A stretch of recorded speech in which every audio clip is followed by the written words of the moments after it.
Kapag napansin mong may matamlay na manok sa iyong alaga, mahalagang kumilos agad para maiwasan ang pagkalat ng sakit.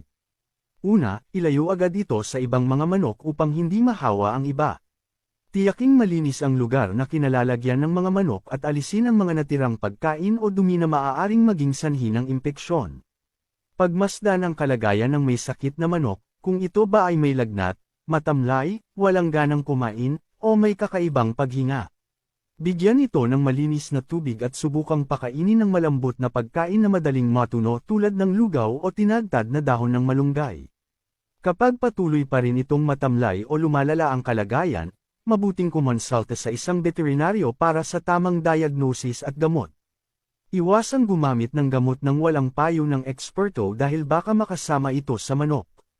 Bukod dito, suriin din ang kalagayan ng ibang mga manok sa paligid. Kung may nagpapakita rin ng sintomas ng sakit, ilayo agad ang mga ito at linisin muli ang kapaligiran.